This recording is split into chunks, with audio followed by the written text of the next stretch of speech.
a quelqu'un qui a dit que je peux pas jouer aux poupées, et après j'ai pleuré.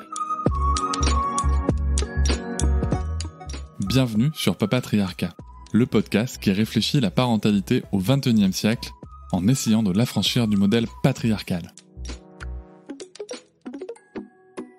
Bienvenue dans ce nouvel épisode de mon podcast Papatriarcat. Je suis votre hôte, Cédric, et aujourd'hui nous avons un invité spécial. Il s'agit de Peter Gray, qui va partager avec nous des recherches fascinantes sur l'implication ou même la surimplication parentale et plus largement des adultes sur nos enfants.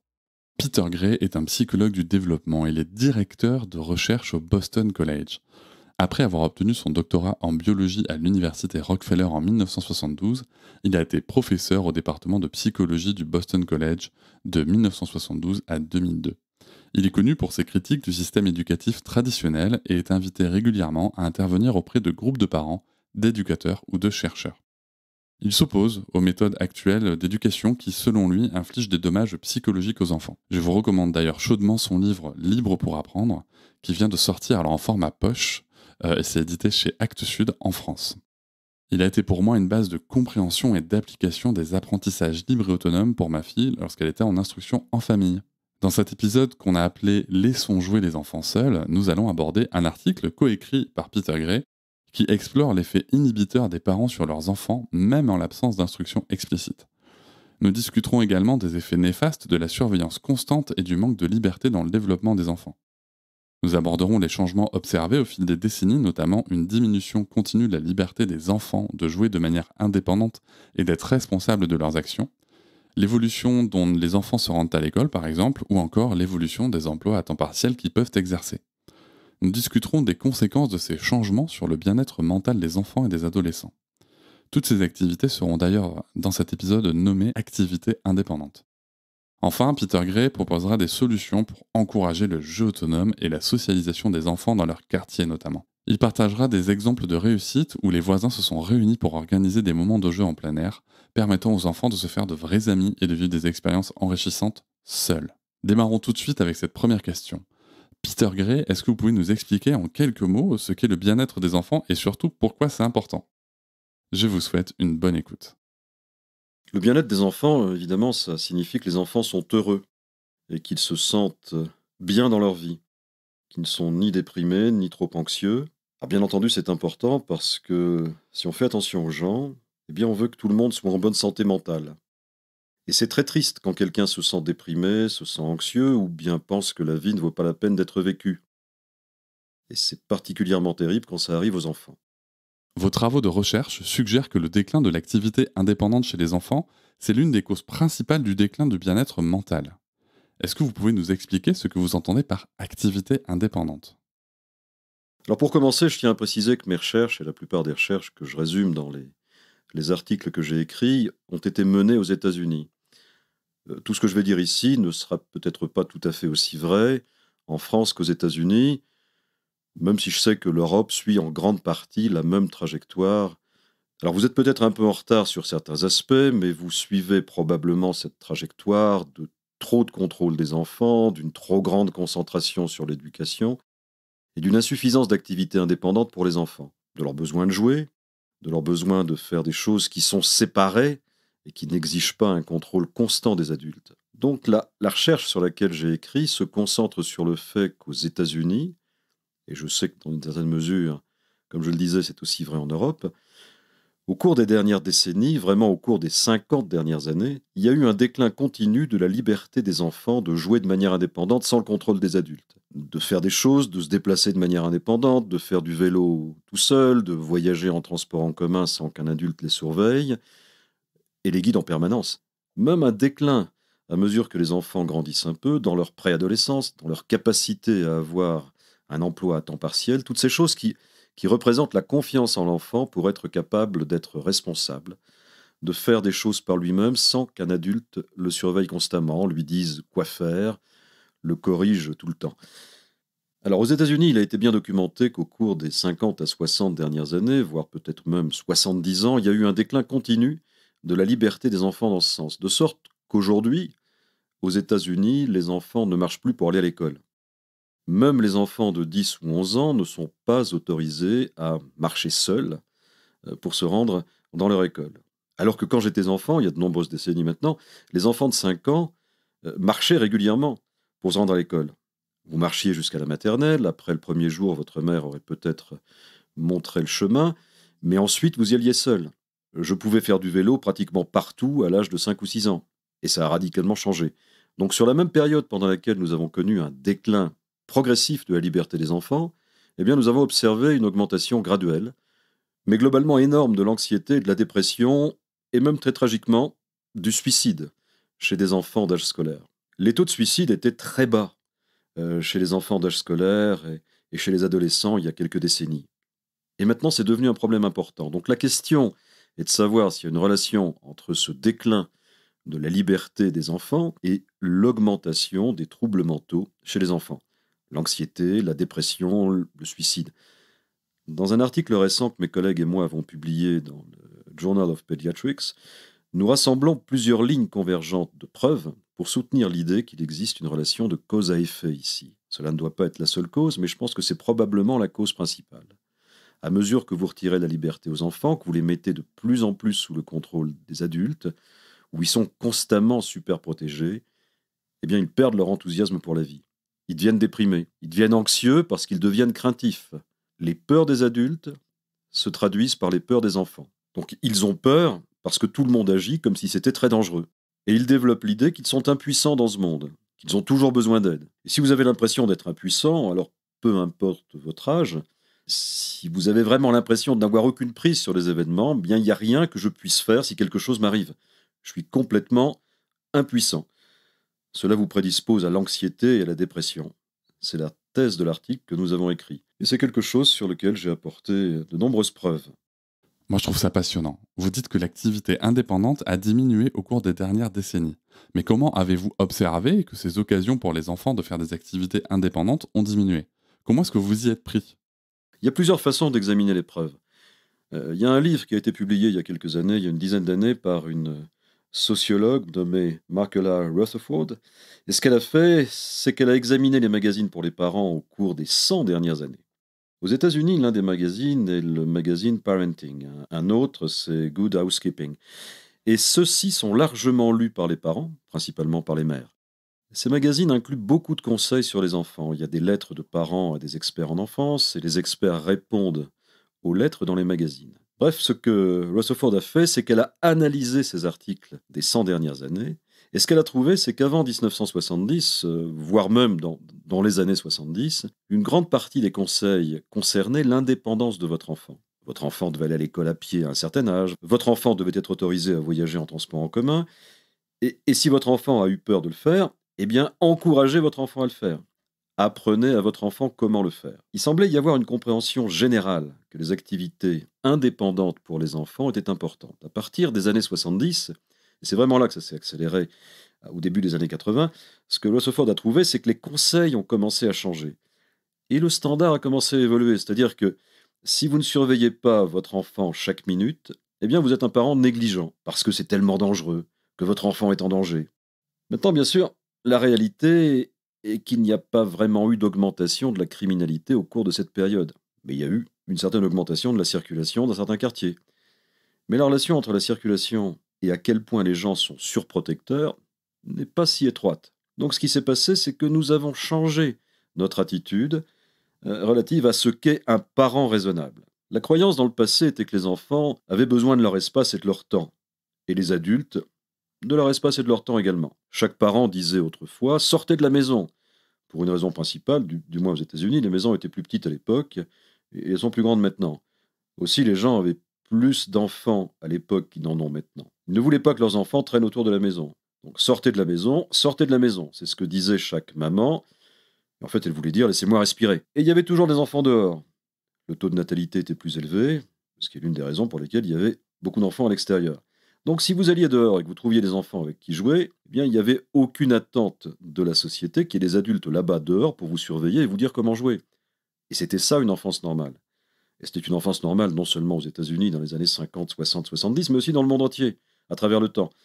Une enfance normale impliquait beaucoup de temps pour être avec d'autres enfants, pour jouer avec d'autres enfants, pour faire des choses avec d'autres enfants, voir des activités. Dans certains cas, travailler avec d'autres enfants sans une supervision adulte directe de ce que vous faites. Et ça faisait partie de grandir. Donc cette analyse, c'est une première preuve. Une autre preuve, il y a eu des enquêtes menées aux États-Unis et encore plus en Europe, en fait, sur ce qu'on appelle la mobilité indépendante des enfants, où l'enquête demande aux parents qu'est-ce que vous permettez à vos enfants de faire indépendamment, en autonomie. Est-ce que votre enfant peut aller à l'école tout seul ou avec des amis, ou est-ce que vous devez les conduire ou les envoyer à l'école en bus scolaire? Est-ce qu'ils ont le droit d'aller à pied ou à vélo à l'école tout seuls? Est-ce qu'ils ont le droit d'utiliser les transports en commun seuls? Et donc, il y a eu ces enquêtes, et au fil du temps, dans une grande partie de l'Europe et aux États-Unis, de plus en plus de parents disent non, mon enfant n'est pas autorisé à le faire. Donc, on a là un autre indicateur permettant de mesurer l'indépendance de l'activité. J'ai mentionné que les emplois à temps partiel sont une activité indépendante. Quand j'étais enfant, j'avais un parcours de distribution de journal quand j'avais 11 ans. J'avais ma route de distribution du journal à domicile. Puis à l'âge de 13 ans, j'habitais dans une ville de Dulles, au Minnesota. J'avais un emploi après l'école dans une entreprise de publication. Je faisais des livraisons à pied ou à vélo dans la ville de Dulles et je nettoyais l'atelier par la suite. C'était un vrai travail. On me payait le salaire minimum, mais on me payait. J'étais fier de cela. J'avais 13 ans et j'avais un vrai travail. J'avais l'impression d'être employable. Je n'avais pas vraiment peur du monde parce que je savais que je pouvais gagner de l'argent. Et cela m'a donné un sentiment de fierté et un sentiment d'indépendance. Et bien de nos jours, du moins aux États-Unis, les enfants de cet âge-là ne peuvent plus obtenir ce genre d'emploi. Et même les adolescents plus âgés ne sont en général pas autorisés à obtenir ces emplois. On dirait que l'école est tout pour les enfants. Or, à l'école, vous êtes totalement micromanagé. On vous dit constamment quoi faire. Vous êtes sans cesse surveillé et dirigé. Et du coup, ce sont ces activités indépendantes qui déclinent, voire disparaissent, de l'enfance de nos enfants. C'est super intéressant parce que d'un côté, on a le travail des enfants qui peut bien entendu poser problème en tant que tel, et de l'autre, on a aussi le fait que ça peut être une source d'indépendance. Et quand j'entends votre histoire, je pense que vous avez vous-même beaucoup gagné en confiance en vous par ce biais-là. Oui, et je ne suis pas par nature une personne vraiment audacieuse. Mais être capable de faire ces choses et de les faire progressivement, passer d'un parcours de livraison de journal, ce qui était très courant chez les enfants, à tondre la pelouse, toutes ces sortes d'activités, de garder les enfants aussi. À cette époque, même si j'étais un garçon, je pouvais faire du babysitting. J'étais donc embauché comme babysitter par des familles qui me connaissaient et connaissaient ma famille. Donc il y avait beaucoup de choses que je pouvais faire, dont j'avais un peu, pour être honnête, un peu peur. Mais c'était bon pour moi de le faire, de surmonter cette peur et, et en fait de développer ma confiance en moi. Si j'avais pas eu ces compétences, j'aurais probablement grandi en ayant peur du monde, comme les enfants grandissent aujourd'hui, parce qu'en fait c'est ça. Je suis psychologue évolutionniste, ce qui signifie que je regarde le comportement humain du point de vue de nos impulsions et de nos instincts naturels. Et une façon de penser à pourquoi nous, les êtres humains, avons une période de l'enfance et de l'adolescence aussi longue avant de devenir adultes, eh bien c'est parce qu'il faut du temps pour acquérir les compétences, les capacités et la confiance nécessaire pour être un adulte indépendant. Donc le but de tout ça, en fait, c'est, du point de vue de l'évolution de l'enfant, c'est de devenir de plus en plus indépendant. À mesure que vous vieillissez, vous prenez de plus en plus de responsabilités vous-même, sans avoir besoin d'être aidé de manière directe, sans avoir besoin que quelqu'un se tienne constamment au-dessus de vous en vous disant exactement comment faire, sans avoir besoin de sentir en permanence que vous avez besoin d'être protégé par un adulte qui vous suit tout le temps. Ça fait partie du processus de grandir. Et cela doit se traduire progressivement. À l'âge de 4 ans, il y a certaines choses que vous pouvez faire que vous ne pouviez pas faire à 3 ans. À 6 ans, il y a encore plus de choses que vous pouvez faire. À 10 ans, encore plus. À l'adolescence, il y a la nouvelle. Enfin, vous êtes adulte et vous avez l'impression que vous pouvez maintenant prendre la responsabilité de votre vie. Vous n'avez donc pas besoin d'être protégé par vos parents de la même manière qu'un enfant plus petit qui est protégé. Donc c'est ce que nous avons détruit. C'est cette opportunité de grandir en devenant de plus en plus autonome, de plus en plus indépendant à mesure que l'on vieillit. Quels sont les effets immédiats des activités indépendantes sur le bonheur des enfants? On parle ici de confiance en soi, certes, mais est-ce qu'il y a d'autres effets immédiats? Tout d'abord, le jeu en lui-même, c'est du bonheur, vous êtes d'accord avec ça? Ah oui, tout à fait, oui. C'est ça le jeu, c'est jouer. Quand on demande aux enfants, il existe effectivement de telles études, comme si nous en avions besoin d'ailleurs, il existe des études où vous demandez aux enfants ce qui les rend heureux. Euh, vous leur demandez de vous faire des dessins s'ils sont jeunes, ou bien de dessiner des images plus élaborées de ce qui les rend heureux. Et ce qu'ils dessinent, ce sont des images de jeu, des images où ils parlent de jeu. Demandez à n'importe quel enfant ce qui le rend heureux, et c'est le jeu. Le jeu rend heureux. Le jeu, c'est vraiment faire ce que vous aimez faire ce que vous voulez faire. Et aussi, si vous demandez aux enfants de vous parler de jeu, ce que vous découvrez rapidement, c'est que la plupart des enfants voient le jeu comme quelque chose qu'ils font eux-mêmes. S'il y a un adulte qui le dirige, s'il y a un adulte qui dit d'accord, maintenant nous allons tous jouer à ça, alors les enfants ne le voient pas vraiment comme du jeu. Et d'ailleurs, ce n'est pas vraiment du jeu. La façon dont je définis le jeu et la façon dont de nombreux chercheurs sur le jeu définissent le jeu, c'est que le jeu est une activité initiée et dirigée par les joueurs eux-mêmes, en l'occurrence ici par les enfants eux-mêmes. Si cela est initié et dirigé par quelqu'un d'autre, eh bien c'est plus vraiment du jeu. Et les enfants ressentent aussi cela. Ce n'est pas vraiment du jeu s'il y a un adulte qui leur dit comment faire ou quoi faire, ou les corrige s'ils ne le font pas correctement, et ainsi de suite. Donc le jeu est ce qui rend les enfants heureux, mais le jeu dans ce cas est une activité indépendante. Donc si vous retirez le jeu, vous retirez une source immédiate de bonheur. Et immédiatement, les mesures de la santé mentale montrent que cette santé est affectée. Car si vous n'êtes pas heureux, votre santé mentale n'est pas bonne. En plus de cela, le jeu et d'autres formes d'activités indépendantes renforcent la confiance en soi. Ils construisent ce que les chercheurs appellent un locus de contrôle interne. Un sentiment que je peux résoudre des problèmes, je peux faire des choses par moi-même. Je ne suis pas seulement une victime des circonstances ou de personnes plus puissantes, j'ai du pouvoir moi-même et je peux faire quelque chose. Et cette confiance, elle vous aide à faire face aux obstacles de la vie. Donc, vous êtes dehors et quelque chose se passe mal, peut-être que les gens vous insultent, vous taquinent, que sais-je. Si vous avez ce locus de contrôle interne, cette confiance interne, eh bien vous ne vous effondrez pas nécessairement à cause de cela. Mais si vous n'avez pas développé cette confiance en vous, alors vous devenez une victime. Alors tout ce qui est négatif dans ces expériences, eh bien ça vous fait vous sentir très mal. Vous avez l'impression que, oh mon Dieu, les gens me détestent, et que la vie ne vaut pas la peine d'être vécue, et ainsi de suite. Donc en bref, le jeu n'est pas seulement une source immédiate de bonheur, mais c'est le jeu et d'autres formes d'activités indépendantes qui créent une vraie résilience psychologique, et qui créent donc cette capacité de sentir que je peux gérer ma vie, et je peux gérer les bas comme les hauts, et je vais bien. Quand je vous entends, je comprends que notre rôle de parent, c'est qu'il faut vraiment laisser les enfants jouer, les laisser réussir ou les laisser échouer en fait. Et juste qu'il faut être là quand ils ont besoin de nous, et pas quand nous pensons qu'ils ont besoin de nous. C'est bien ça? Oui, c'est une très belle manière de dire ça, effectivement. Vous voulez être là quand l'enfant a besoin de vous, et vous êtes une source de sécurité pour les enfants. Vous êtes quelqu'un vers qui l'enfant ira.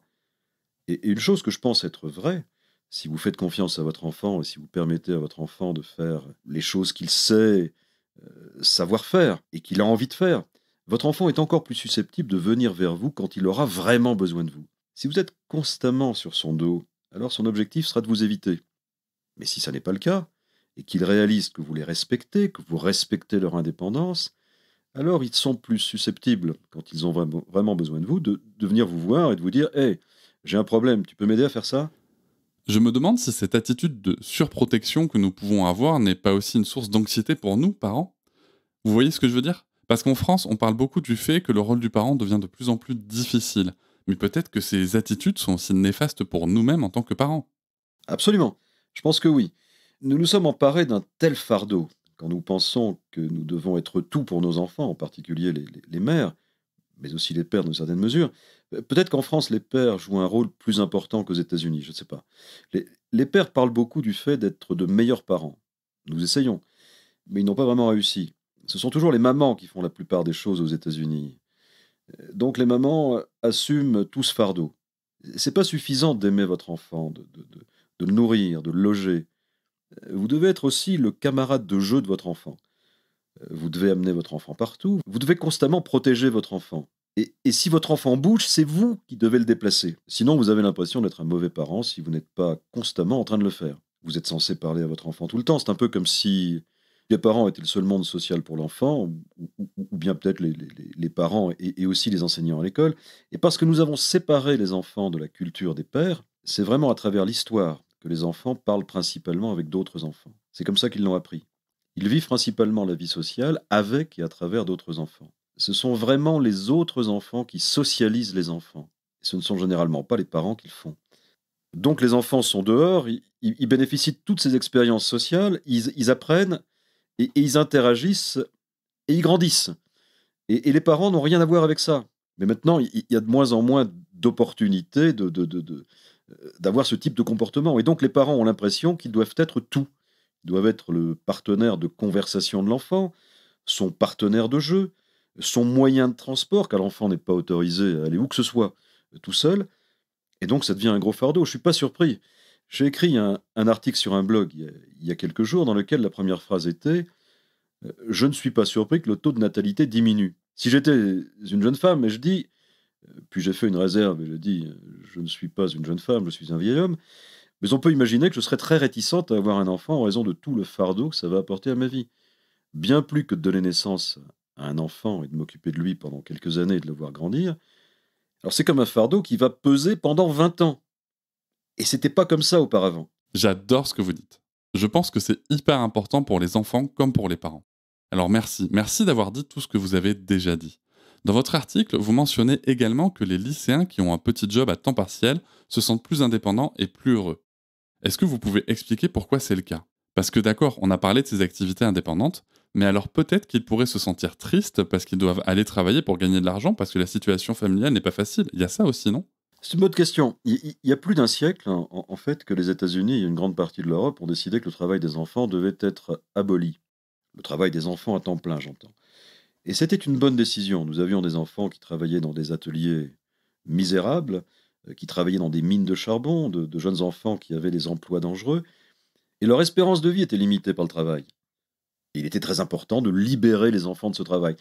Dans un certain sens, le travail des enfants a endossé une réputation plutôt mauvaise. Si vous lisez Dickens ou que vous lisez la littérature du 19e siècle, vous en avez plein d'exemples.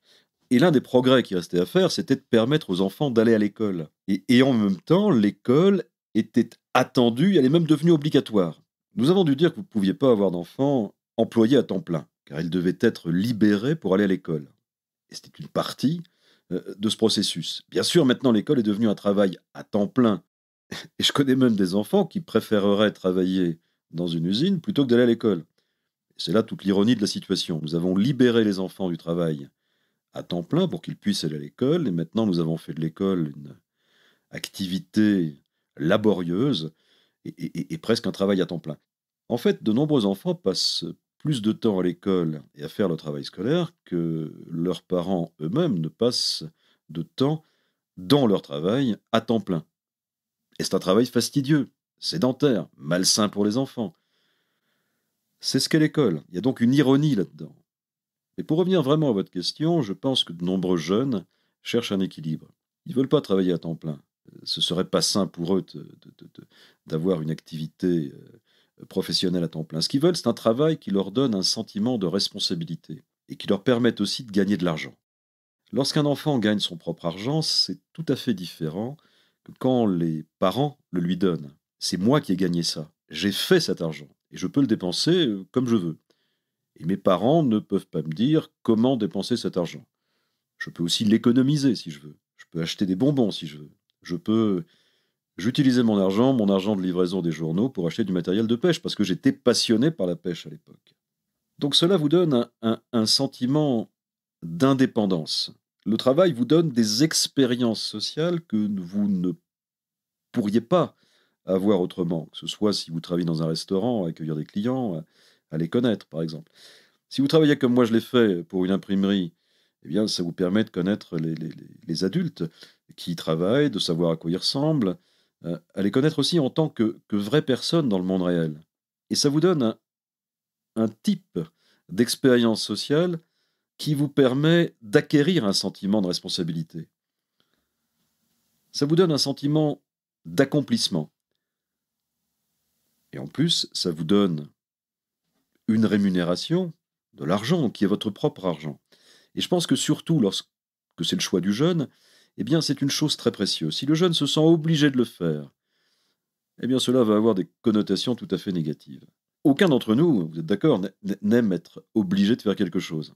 Alors que les enfants, eux, ils sont obligés d'aller à l'école.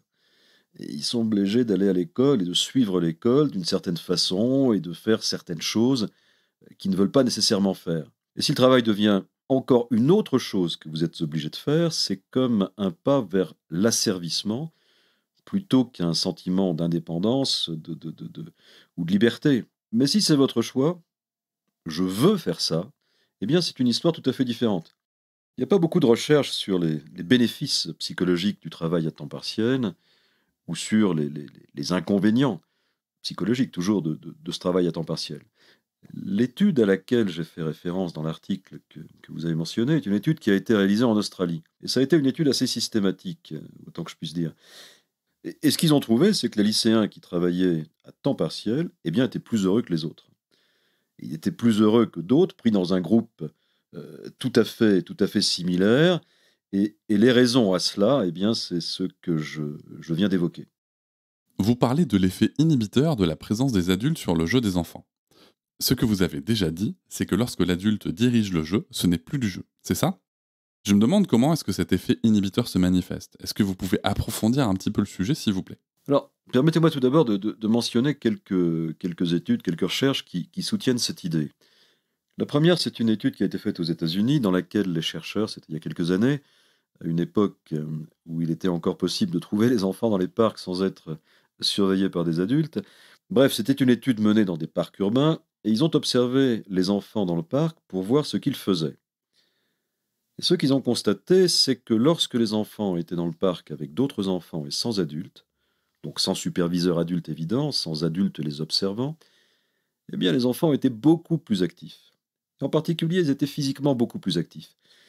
Ils jouaient de manière physiquement plus favorable à leur santé, par exemple parce qu'ils grimpaient aux arbres, ils se poursuivaient les uns les autres, ils faisaient toutes sortes de choses que l'on peut attendre des enfants dans un parc. Alors que les enfants du même âge, quand il y avait un adulte présent, étaient beaucoup moins susceptibles d'être physiquement actifs. Ils étaient beaucoup plus susceptibles d'être passifs, de ne pas jouer de manière vigoureuse. Ainsi, cette étude a conclu que, même si les parents ne disent pas clairement aux enfants ce qu'ils doivent faire, les parents ont un effet inhibiteur. C'est comme si les enfants pensaient que les parents allaient leur dire « Tu n'as pas le droit de grimper aux arbres. Arrête de courir si vite, tu vas tomber, tu vas te faire mal. » Ou qui pensaient que quelque chose était du harcèlement alors que ce n'était pas du tout le cas. Toutes ces situations, même si les parents n'interfèrent pas réellement, parce que les enfants sont habitués à l'ingérence des adultes, eh bien, les enfants s'attendent à ce que les adultes interviennent et cela freine tout ce qu'ils font. Il y a une autre étude qui a été réalisée à Zurich dans les années 90, donc en Suisse. C'est une étude intéressante. À cette époque, du moins à Zurich, il y avait encore des quartiers où on pouvait trouver des enfants de 5 ans qui jouaient dehors sans adultes pour les surveiller. Vous sortiez et c'était un jeu à l'ancienne dans le quartier. Les enfants jouaient dehors avec d'autres enfants du quartier. Mais il y avait d'autres quartiers où, à cause de la circulation des voitures, notamment, les enfants ne pouvaient pas sortir et jouer seuls. Les enfants étaient comparables d'un point de vue socio-économique. Mais c'était juste que l'un des groupes se trouvait dans un quartier où les enfants avaient la capacité de sortir et de jouer dans le quartier, et que l'autre groupe n'avait pas cette capacité. Les chercheurs se sont demandé quel est l'effet de tout cela sur le développement. Ils ont choisi d'étudier des enfants de 5 ans vivant dans l'un ou l'autre de ces quartiers. Et ce qu'ils ont découvert, c'est que dans le quartier où les enfants ne pouvaient pas sortir, les parents pensaient compenser cela en amenant fréquemment les enfants au parc. Donc, les adultes, les parents, les amenaient au parc où ils avaient l'occasion de jouer. Ils étaient dehors, ils étaient au parc, les parents compensaient le fait que leur enfant ne peut tout simplement pas sortir et jouer facilement dans le quartier.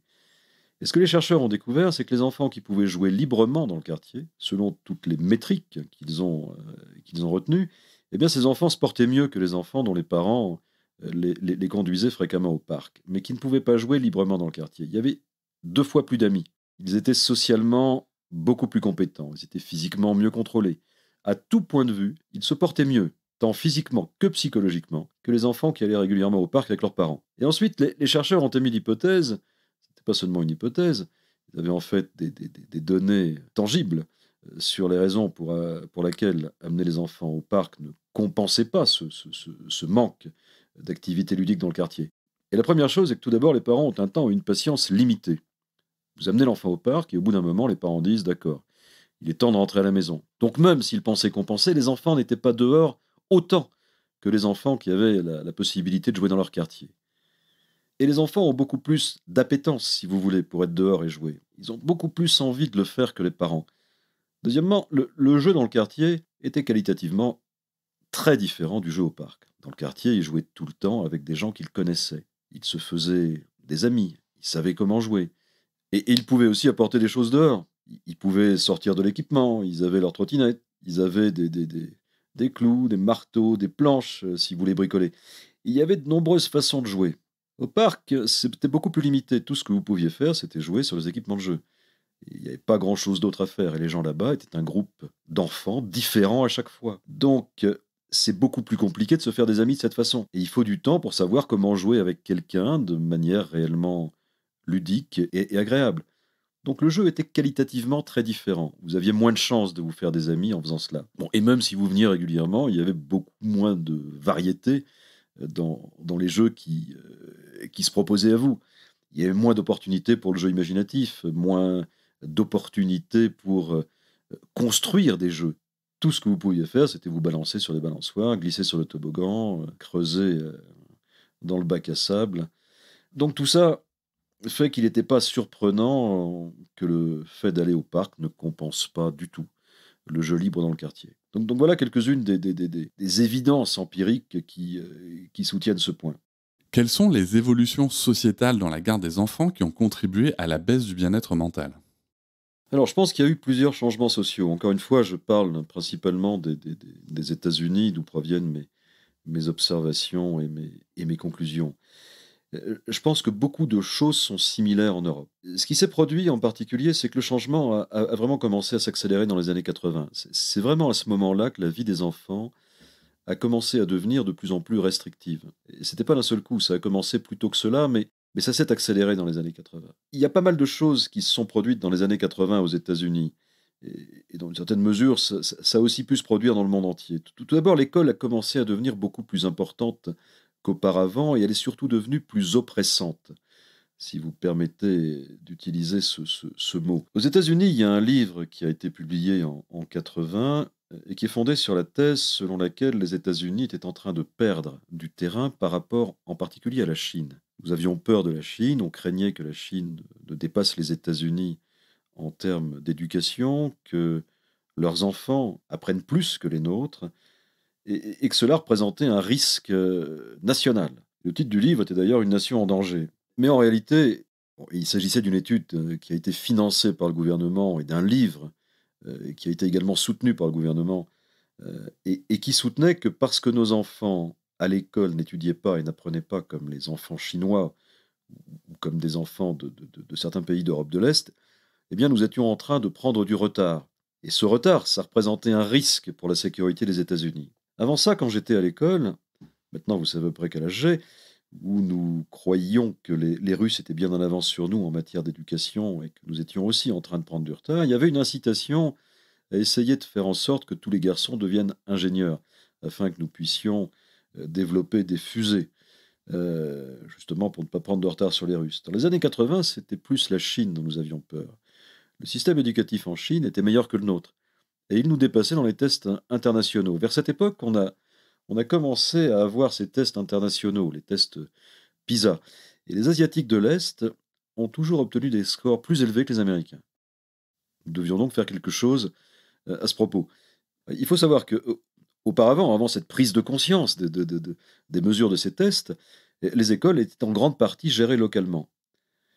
Les conseils scolaires locaux pouvaient prendre des décisions sur l'éducation, les enseignants avaient beaucoup d'autorité dans leur propre classe concernant ce qu'ils faisaient, les programmes et la manière dont ils enseignaient. Les enseignants sont généralement des gens gentils, ils aiment les enfants, c'est pourquoi ils deviennent enseignants. Et donc pour la plupart, l'éducation était centrée sur l'enfant. Et les enseignants comprenaient que les enfants avaient besoin de sortir, et il y avait beaucoup de récréation. Je me souviens que les enseignants disaient « Je vois que vous êtes tous agités, prenez une pause, allez courir, allez dehors, etc. » Les enseignants pouvaient ajuster ce qu'ils enseignaient en fonction de l'intérêt et de la concentration des enfants, au moins dans une certaine mesure. Ils n'étaient pas strictement liés à un programme gouvernemental. Et cela dépendait, dans une certaine mesure, eh bien, des enseignants que vous aviez en face de vous. La plupart d'entre eux étaient gentils, mais vous pouviez parfois tomber sur un enseignant plus désagréable, voire méchant, et alors c'était terrible. À partir des années 80, une idée qui s'est développée, c'était que les enseignants peuvent ne pas être des gens de confiance. Les enseignants doivent donc être informés exactement de ce qu'ils vont enseigner. Et ils ont commencé à être évalués en fonction des scores obtenus dans les tests par les enfants de la classe. Ainsi, le travail de l'enseignant a commencé à consister à augmenter les scores obtenus à ces différents tests. Et cette routine de tests, qui est quand même l'une des choses les plus ennuyeuses, les plus rébarbatives qu'on puisse imaginer, a été réduite. Et la réussite à ces tests est devenue un objectif. Et on croyait ainsi que les enfants devaient passer plus de temps à faire des fiches de travail et à étudier. Alors que dans les années 70, il n'y avait presque pas de devoirs pour les enfants, et bien à partir des années 80, il y en a eu de plus en plus, dès l'école primaire. Donc vous aviez ce phénomène selon lequel même les jeunes enfants apportaient des livres et des fiches de travail à la maison. L'école ne se terminait pas lorsque la journée scolaire à l'école se terminait. Vous rentriez chez vous et vous faisiez vos devoirs. Et avec le temps, les parents étaient censés s'assurer que les enfants faisaient correctement leurs devoirs. C'était comme si vous étiez blâmé en tant que parent si votre enfant ne faisait pas ses devoirs. C'était de votre faute. Donc encore une fois, ça mettait encore plus de pression sur les parents, et vous étiez d'ailleurs convoqué par l'école si votre enfant ne faisait pas ses devoirs. Et on vous rappelait que votre enfant ne faisait pas son travail. Ce que ça voulait dire, le message qui était passé, c'est que vous ne faisiez pas votre travail de parent en ne mettant pas votre enfant à son bureau pour qu'il fasse ses devoirs de classe. Donc ça change la relation entre enfants et parents. Le parent est maintenant un enseignant assistant et un contrôleur du respect des règles scolaires. Donc on voit que le parent n'est plus seulement un défenseur aimant de son enfant. Et ça a joué un grand rôle. Ça a changé la façon dont les parents envisagent la parentalité. Ça a changé la quantité de temps que les enfants ou dont les enfants disposent en liberté, tout simplement parce qu'ils passent plus de temps à travailler à l'école. Aux États-Unis, l'école non seulement a supprimé la récréation, mais également elle a prolongé l'année scolaire. L'année scolaire est désormais de 5 semaines de plus. Et il y a 4 semaines de moins de vacances d'été et 1 semaine de moins pendant l'année scolaire en tant que telle. Les enfants passent beaucoup plus de temps à l'école et à étudier que par le passé. Cette inflexion, elle date des années 80 et ça n'a cessé d'augmenter depuis. Une autre chose qui s'est passée aux États-Unis, c'est qu'il y a eu quelques cas très médiatisés de jeunes garçons, en particulier dans 2 affaires au début des années 80, qui ont été enlevés dans la rue par des étrangers et finalement qu'on a retrouvés assassinés. Ces affaires ont été très médiatisées, en partie, et heureusement parce qu'elles étaient rares. Je veux dire que ce n'est pas quelque chose qui se produit régulièrement. Et c'était dans les actualités, parce que justement c'était quelque chose de rare. Mais leur niveau de médiatisation a fait qu'elles sont devenues un problème tel que tout le monde avait en tête cette image. Si mon enfant est dehors, cela pourrait arriver à mon enfant. Mon enfant pourrait être enlevé. Et donc nous avons développé ce qui est devenu la peur de l'étranger. Les étrangers sont dangereux, et en particulier les hommes. Auparavant, je pouvais aller regarder les enfants dans le parc. Et puis, soudainement, je suis devenu suspect si j'étais là. Un homme seul, regardant des enfants jouer dans un parc. Pourquoi m'intéressais-je aux enfants dans le parc ? Tout simplement parce que c'était une partie de ma recherche. Et j'ai commencé à sentir que je ne pouvais plus facilement le faire. L'attitude envers moi a complètement changé. Les étrangers, au lieu d'être des personnes amicales à qui vous demanderiez votre route si vous étiez perdu, sont devenus des personnes à qui vous n'êtes plus censé parler, et vis-à-vis desquels vous êtes censé être méfiant. Notre société a donc changé. Et en même temps, il y a eu toute une campagne de sensibilisation avec des annonces scandées à la radio et à la télévision aux États-Unis qui disaient « Savez-vous où se trouve votre enfant en ce moment ?» Et l'implication de tout cela, c'était que si vous ne savez pas où se trouve votre enfant, ça signifie que vous êtes un parent négligent. Ils l'ont pas dit comme ça, mais c'était l'implication directe. Donc cette attitude selon laquelle vous envoyez votre enfant dehors, que vous le laissez libre, eh bien ça a commencé à sérieusement changer dès les années 80. Et cette dynamique n'a fait que s'accroître avec le temps. Je pense qu'il y a eu d'autres changements sociaux qui ont eu lieu. Entre autres, nous avons commencé à avoir moins d'enfants. Et donc simplement le nombre d'enfants dans n'importe quel quartier donné a diminué. La probabilité pour que vous ayez simplement des amis dans le quartier a diminué. Nous sommes également entrés dans un monde où les femmes travaillaient à l'extérieur du foyer, tout comme les hommes.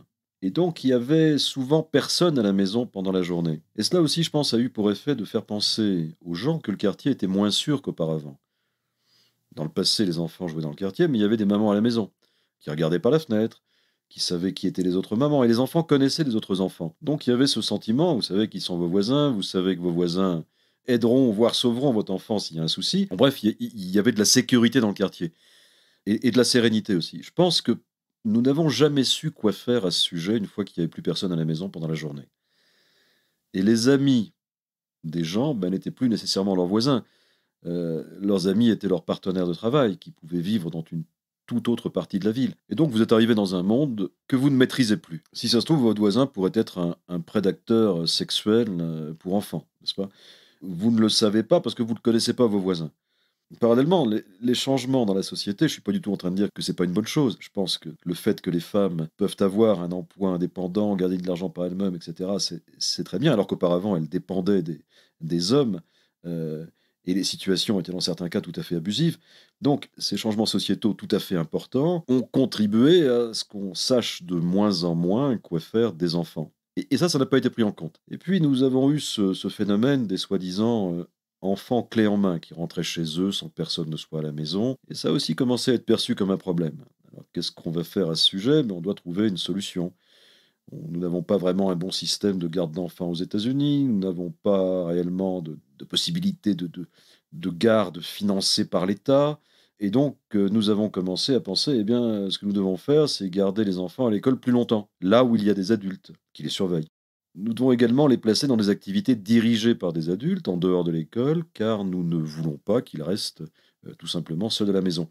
Nous avons toutes ces activités sportives dirigées par des adultes et des cours de toutes sortes auxquels les enfants participent. On pourrait appeler ça des jeux, mais ce n'est pas vraiment des jeux. Tout est dirigé par des adultes. Les enfants, à nouveau, sont micromanagés, comme à l'école. Et donc tout cela, ça résulte du fait qu'il y a eu différents changements sociaux qui ont été compactés dans une période de l'histoire. Je pourrais mentionner qu'aux États-Unis, les années 80 ont marqué une division politique, un changement politique, où nous sommes passés d'une attitude politique progressiste et libérale, avec des syndicats de travail assez forts, un système fiscal assez progressif, qui maintenait l'écart entre les riches et les pauvres relativement faible. Ça, c'était avant. Mais à partir de l'élection de Ronald Reagan à la présidence dans les années 80, nous avons soudainement eu un programme différent qui a fortement réduit les impôts pour les riches, sans pour autant réduire les impôts pour les pauvres, éliminant une grande partie des services sociaux qui justement étaient financés par ces impôts. Et l'écart entre les riches et les pauvres a commencé à augmenter, et depuis cette période, il augmente aux États-Unis. Une chose que nous savons, il y a beaucoup de recherches qui le montrent, des recherches qui intéressent plusieurs pays, c'est que plus l'écart entre riches et pauvres est grand, plus les parents sont anxieux pour leurs enfants. Et la raison de cette anxiété est claire. Quand j'étais enfant, ni mon père ni ma mère n'étaient allés à l'université. Il s'agissait de travailleurs de la classe ouvrière, mais ils avaient des emplois décents. Ma mère travaillait même à cette époque. J'avais une grand-mère qui vivait chez nous et qui s'occupait de nous. Mon père était affilié à un syndicat, il avait un salaire décent, grâce justement au poids du syndicat, et une certaine sécurité de l'emploi, du moins lorsqu'il il avait son mandat syndical. J'avais des oncles, et pour eux, la situation était similaire. C'est un monde où vous ne vous inquiétiez pas tant de savoir si vos enfants réussiraient ou non. Il y avait aussi ce sentiment, tant que vos enfants étaient des gens corrects et travaillaient dur, ils s'en sortiraient. Mais maintenant, alors qu'il y a de plus en plus de sans-abri aux États-Unis, les gens sont tombés en dessous de ce qu'était la classe ouvrière et la classe moyenne pour beaucoup d'entre eux sombrer dans la pauvreté pure et simple. Et donc vous avez commencé à ressentir en tant que parent la nécessité de vous assurer que votre enfant va aller à l'université. Et on a développé cette attitude selon laquelle si votre enfant ne va pas à l'université, il ne trouvera jamais un job décent dans ce nouveau monde. Et cela n'a jamais été vrai auparavant. Il y a beaucoup de gens qui vont à l'université et qui ne peuvent toujours pas trouver d'emploi intéressant et d'emploi décent. Mais la croyance a commencé à se répandre que l'université était un passage obligé. Et donc ça signifie que vous devez bien faire à l'école et qu'éventuellement vous devez forcer votre enfant à bien faire à l'école pour qu'il puisse aller à l'université. Parce que c'est la priorité. La priorité de développer donc un CV qui va vous permettre d'entrer à l'université. Et si vous étiez de la classe moyenne supérieure, vous vouliez non seulement que votre enfant aille à l'université, mais vous vouliez aussi qu'il aille dans une université chère et prestigieuse. en croyant qu'il serait plus employable s'il allait à Harvard plutôt qu'à l'université d'État locale. De tout ça, il est résulté une pression accrue sur les parents pour que leurs enfants réussissent à l'école et une pression forte sur les enfants pour qu'eux-mêmes réussissent à l'école. Et tout cela, c'est à l'origine de l'anxiété mentale, de la dépression, voire même du suicide. Ok, ça fait beaucoup de choses. Selon vous, quelles sont les principales difficultés à surmonter afin d'accroître les possibilités d'activités indépendantes pour les enfants dans notre société actuelle? Je pense que pour les parents, la principale difficulté consiste à trouver des moyens, des conditions suffisamment sûres pour permettre à leur enfant d'avoir des activités indépendantes. Qu'est-ce que vous pouvez faire pour créer des opportunités afin que votre enfant joue avec d'autres enfants? Si vous ne pouvez pas simplement envoyer votre enfant dehors, et s'il n'y a pas d'autres enfants dehors, ce qui est souvent vrai, c'est pas vrai partout, mais c'est souvent vrai, pour la plupart des parents, c'est pas une option. Il y a tout simplement pas d'autres enfants dehors en train de jouer, et s'ils envoient leur enfant dehors, quelqu'un pourrait même le signaler à la police. Il y a un enfant dehors sans adulte, et la police viendra faire un tour. Si vous êtes pauvre, il y a même des cas d'enfants retirés à leurs parents parce qu'ils jouaient dehors sans surveillance d'un adulte. Donc c'est une situation un peu dramatique. Il y a de nombreuses raisons valables pour lesquelles vous ne feriez tout simplement pas ça. Envoyer votre enfant dehors pour jouer s'il n'y a personne d'autre avec qui il peut jouer, eh bien, ça conduira votre enfant à vouloir rentrer.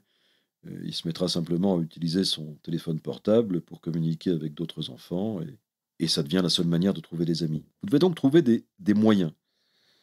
Peut-être cela implique-t-il de faire connaissance avec les voisins qui ont des enfants, de se réunir, de discuter de ce que nous pouvons faire dans notre quartier pour rendre possible un vrai jeu de quartier, dans une vraie vie de quartier.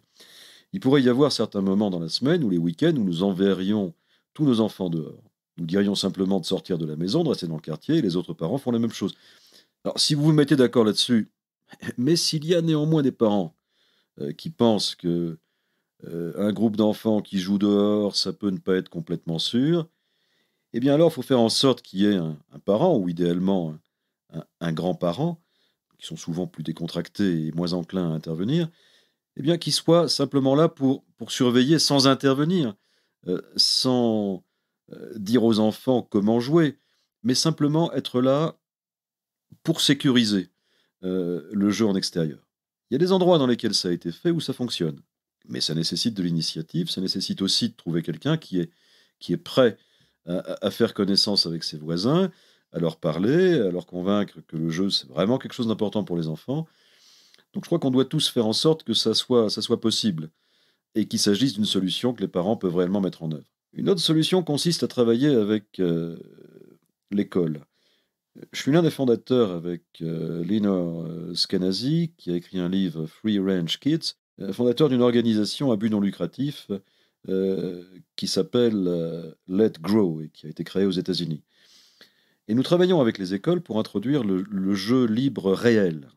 La plupart d'entre elles ne sont pas disposées à le faire pendant la journée scolaire, mais de nombreuses écoles sont prêtes à le faire, soit avant, soit après l'école. Et elles ouvrent la cour de récréation de l'école, la salle de sport, voire certaines salles à l'intérieur de l'école, pour ce jeu libre, où tous les enfants de l'école sont invités à jouer avec d'autres enfants. Et il y a parfois jusqu'à 150 enfants dans les écoles élémentaires. Et ça concerne des enfants de 5 à 11 ans environ, qui jouent tous ensemble, indifféremment, quel que soit leur âge. Alors habituellement, je parle avec les directeurs d'école où Léonore le fait, et nous leur expliquons que pendant ce moment de jeu, s'il y a des enseignants qui surveillent, ils ne doivent pas se considérer comme des enseignants à ce moment-là, et qu'ils sont là uniquement pour des raisons de sécurité, un peu comme un sauveteur ou un maître nageur sur une plage de l'océan, s'il y a un danger imminent. Sinon, eh bien, ces enseignants qui surveillent doivent s'abstenir d'intervenir. Le but du jeu est que les enfants apprennent à résoudre les problèmes par eux-mêmes. Cela reste une minorité de petites écoles qui le font, mais il y a probablement quelques centaines d'écoles maintenant qui travaillent là-dessus. Et nous recevons des retours extrêmement positifs à ce sujet. Alors les enfants, bien sûr, adorent ça, les parents commencent à comprendre que ça a beaucoup de valeur, les enseignants commencent aussi à comprendre que ça a de la valeur, et in fine, les enfants se font plus d'amis qu'ils n'en avaient avant, et ils se sentent mieux à l'école parce qu'ils ont des amis, et qu'ils n'en avaient pas auparavant. Ils ont moins peur des plus grands s'ils sont plus jeunes, parce qu'ils réalisent que ces plus grands sont vraiment sympas et les aident. il y a une bien meilleure ambiance à l'école. Et cette atmosphère qui s'améliore font que les gens se sentent mieux. Et ils réussissent en fait mieux à l'école. Enseignants comme directeurs d'école sont tout à fait, tout à fait satisfaits et ça semble très bien se passer pour les écoles qui s'inscrivent dans cette démarche. Il faut bien dire qu'il n'y a pas toujours suffisamment de ces périodes de jeu et que la plupart des écoles ne le font que pendant 1 heure par semaine quand elles le font. Alors, certaines écoles commencent à le faire plus et j'aimerais beaucoup que ça puisse se produire tous les jours où l'école serait à un certain moment simplement ouverte pour le jeu libre entre la fin de la journée scolaire et le retour des parents qui viennent chercher les enfants en rentrant du travail. Ça résoudrait de nombreux problèmes. Ça offrirait de nombreuses possibilités pour que les enfants de différents âges puissent jouer ensemble à toutes sortes de jeux, car vous pouvez jouer tant à l'extérieur que dans la salle d'art, dans la salle de sport, etc. Et les plus âgés joueraient avec les plus jeunes, et les gens se découvriraient de bons compagnons de jeu qu'ils verraient tous les jours. Pour moi, ce serait une situation formidable. Et je ne connais aucune école qui le fasse de cette manière pour l'instant, mais c'est le début. Le fait qu'un bon nombre d'établissements le fassent au moins 1 heure par semaine, c'est un bon début, et on voit bien que la solution commence à être adoptée. Autre chose qui se passe aux États-Unis, et je ne sais pas si ça se produit en France ou en Europe en général, mais les bibliothèques commencent à devenir des lieux de jeu, curieusement. Les bibliothèques sont des institutions soutenues par l'État, elles sont par définition des institutions éducatives qui développent l'éducation autodirigée. Et c'est là que vous allez pour trouver des livres et faire des recherches. Mais la fonction traditionnelle des bibliothèques qui consiste à emprunter des bouquins, à rechercher des informations, n'est plus aussi nécessaire qu'auparavant, quand nous avons tous accès aux nouvelles technologies. Nous pouvons accéder à la plupart de ce que nous trouvons gratuitement sans avoir à nous rendre à la bibliothèque pour l'obtenir. Mais les bibliothèques, comme toute organisation, veulent continuer à être pertinentes pour la communauté dans ce contexte renouvelé. Et elles assument donc d'autres fonctions, notamment en tant que centres communautaires généraux, de différentes manières, et certaines bibliothèques reconnaissent que ce dont les communautés ont vraiment besoin, eh bien, c'est un endroit où les enfants puissent jouer. Et donc, de diverses façons, les bibliothèques commencent à devenir des lieux de jeu, où elles ont des aires de jeu pour les jeunes enfants, par exemple. Elles peuvent aussi peut-être avoir une salle pour les adolescents, où les adolescents peuvent discuter avec d'autres jeunes du même âge, jouer à des jeux vidéo, écouter de la musique, dans des salles qui peuvent être isolées du reste de la bibliothèque. De nombreuses bibliothèques disposent désormais de makerspaces. Ce sont des espaces où il y a de l'équipement de haute technologie, de la gravure laser, des imprimantes 3D, etc. Et ils sont disponibles, ces espaces, tant pour les enfants que pour les adultes. Et il s'avère que ce sont surtout les enfants qui viennent les utiliser et qui cherchent à comprendre comment on fabrique les choses. Donc c'est constructif. Les bibliothèques et les bibliothécaires ont appris qu'ils n'avaient même pas à apprendre à utiliser cet équipement, car les enfants le comprennent, les enfants savent faire. Et ils ont appris qu'ils peuvent faire confiance aux enfants pour le faire. Et c'est en train de devenir de plus en plus courant. Rien que ces 10 dernières années, de nombreuses bibliothèques ont mis en place ces makerspaces. Et donc ce sont des endroits où les enfants peuvent venir, peuvent se réunir, travailler sur différents projets ensemble. C'est une forme de jeu. Alors, l'initiative la plus aboutie vers la bibliothèque comme lieu de jeu que je puisse connaître, c'est une bibliothèque tout à fait particulière à Austin, au Texas. Les bibliothécaires de cette bibliothèque ont créé un club de jeu après l'école, à la bibliothèque, où ils ont mis en place un grand panneau qui dit « Bienvenue à la joie du bruit ». Les enfants peuvent jouer à l'intérieur de la bibliothèque et à l'extérieur de la bibliothèque. Pour les clients qui veulent un espace tranquille à la bibli, il y a une salle tranquille à l'arrière de la bibliothèque et qui est fermée. Et ils peuvent y aller et l'utiliser. Mais les enfants jouent. Et ils disent que parfois, il y aura autant que 100, 150 enfants à la bibliothèque en train de jouer. Et lorsque les parents amènent les enfants, ils disent aux parents, donc ces bibliothécaires, que c'est pour que les enfants jouent, et nous avons un endroit aussi pour les parents qui veulent rester. Vous pouvez rester ici, nous avons des rafraîchissements. Vous pouvez discuter avec d'autres parents ou même jouer à des jeux. Et ils insistent sur le fait que il faut que les parents comprennent qu'il ne faut pas être trop près des enfants de manière à ne pas gâcher leur moment de jeu. Et ça se passe très bien. Et j'aimerais que tout ça se propage. Donc voici quelques solutions, quelques exemples qui permettent d'avancer dans la résolution de ce problème. On ne reviendra probablement pas de sitôt à une situation où vous envoyez simplement votre enfant jouer dehors et où les opportunités de jouer avec d'autres sont nombreuses. Nous allons devoir nous fier à des environnements construits dans lesquels, parce qu'il y a un adulte, eh bien, c'est suffisamment sûr pour que les parents se disent « Ok pour moi, j'envoie mon enfant là-bas et je n'ai pas besoin de rester le surveiller ». Merci infiniment Peter Gray, c'était vraiment très très intéressant. Je pense que ça va aider de nombreux parents à se sentir libres de laisser leurs enfants jouer librement. Alors merci beaucoup Peter. Merci beaucoup, c'était avec plaisir et merci pour cet échange. Je vous remercie de m'avoir écouté, je vous invite à vous abonner au podcast sur votre plateforme préférée et à me retrouver sur Instagram, TikTok, Facebook et sur le blog papatriarca.fr. À bientôt.